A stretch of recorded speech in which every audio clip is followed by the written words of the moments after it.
If you want to know if your loved one is critically ill in intensive care after subdural hematoma and is not waking up, stay tuned. I have news for you. My name is Patrick Hutzel from intensivecarehotline.com, and I have another quick tip for families in intensive care. Today, I have an email from a reader who says, "Hi, Patrick. Thank you for your YouTube channel and for all your great videos. Now, my 74-year-old dad has been in ICU for a little over 2 weeks, originally presenting with a subdural hematoma after a fall. He had a successful micro-drilling procedure, which is also known as a burr hole, but he suffered stubborn seizures that they threw every medication they could at. It's been about 5 days that he's been off phenobarbital, fentanyl, and a few others, as well as lowering the seizure medications without any new seizures presenting. But we haven't been successful in getting him to wake up yet. And he's still on the ventilator, although he overbreathes on it on minimal settings because his heart, kidney, lungs, and liver are very healthy. They tried a ketogenic diet, but he couldn't produce ketones. I did mention to them the possibility of the Ambien counteracting to try and take him out of the coma. Are there any other suggestions? Would be super appreciated." Okay, so first off, 2 weeks in ICU after a significant subdural hematoma and brain surgery and only being 5 days off phenobarbital and fentanyl is probably not a long time. And I understand that for you, it must feel like an eternity. For you, this is like, living your worst nightmare. But in the bigger scheme of things, I think, given that his organs are fine, given that he's already breathing over the ventilator, so that's a sign that something is there. And that's a sign that, your dad is slowly making progress. Now, some of it depends, of course, what the CT of the brain, the MRI scan of the brain shows after the surgery.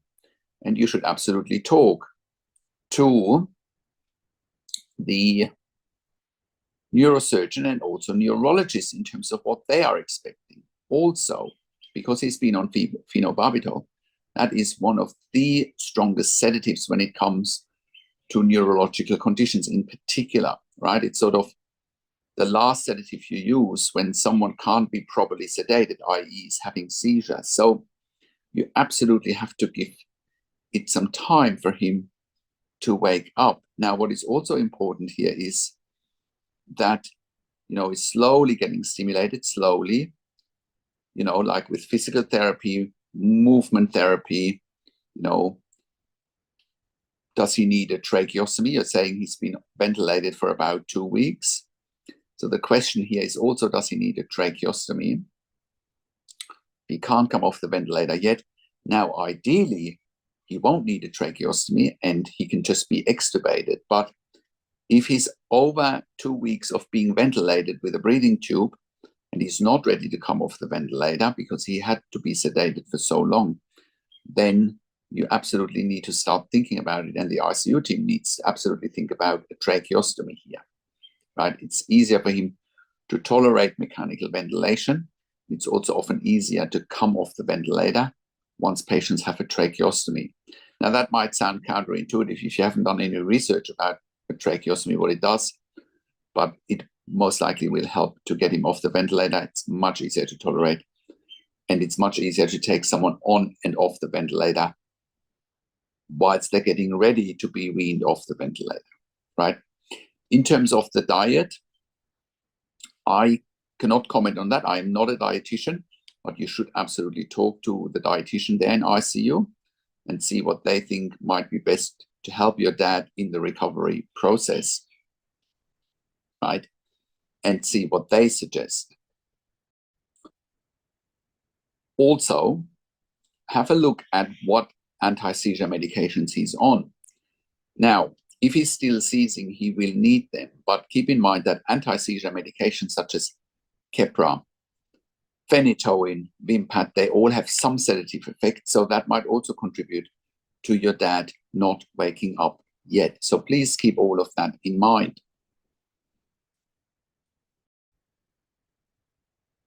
I know it's cliche what I'm saying now, but you might need to be patient, and you might need to look for the baby steps that will lead your dad to a road of improvement. And it might be slow and gradual improvement. And you might also find that your dad may not have the quality of life that he had before, but still his life might still be worth living. That is something that you will find out over time. I'm glad you haven't mentioned anything about the ICU team wanting to push your dad towards end of life. So that means, maybe they have a good prognosis for him too, if he keeps improving. So I hope that helps. I've worked in critical care nursing for 25 years in 3 different countries, where I worked as a nurse manager for over 5 years in intensive care/critical care. And I've been consulting and advocating for families in intensive care since 2013 here at intensivecarehotline.com. And I can very, very confidently say that we have saved many lives for our clients in intensive care. And you can verify that on our testimonial section at intensivecarehotline.com. And you can verify it on our intensivecarehotline.com podcast section, where we have done client interviews. And overall, I looked after thousands of critically ill patients and their families, either when I worked in ICU as a nurse or here at intensivecarehotline.com. So I have an in-depth understanding of intensive care. And we have helped hundreds and hundreds of members over the years here at intensivecarehotline.com. That's why we have created a membership for families of critically ill patients in intensive care. You can become a member if you go to intensivecarehotline.com by clicking on the membership link, or if you go to intensivecaresupport.org directly in the membership, you have access to me and my team 24 hours a day in a membership area and via email. And we answer all questions intensive care related in the membership. You also have exclusive access to 21 videos and 21 ebooks that I have personally written and recorded. And all of those resources will help you to make informed decisions, have peace of mind, control, power, and influence, making sure your loved one gets best care and treatment always. I also do one-on-one consulting and advocacy over the phone, Zoom, Skype, WhatsApp, whichever medium works best for you. And I talk to you and your families directly. I handhold you through this once-in-a-lifetime situation that you simply can't afford to get wrong. I also talk to doctors and nurses directly, and I ask all the questions that you haven't even considered asking, but must be asked when you have a loved one critically ill in intensive care. I also represent you in family meetings with intensive care teams. We also do medical record reviews in real time so that you can get a second opinion in real time. We also do medical record reviews after intensive care if you have unanswered questions, if you need closure, or if you are suspecting medical negligence. And all of that you get at intensivecarehotline.com. Call us on one of the numbers on the top of our website, or simply send us an email to support@intensivecarehotline.com with your questions. And if you like my videos, subscribe to my YouTube channel for regular updates for families in intensive care. Click the like button, click the notification bell, comment below what you want to see next, what questions and insights you have from this video. I also do a weekly YouTube live where I answer your questions live on a show. And you will get notification for the YouTube live if you are a subscriber to my email newsletter, and if you are a subscriber to my intensivecarehotline.com email newsletter. Thank you so much for watching. This is Patrick Hutzel from intensivecarehotline.com, and I will talk to you in a few days. Take care.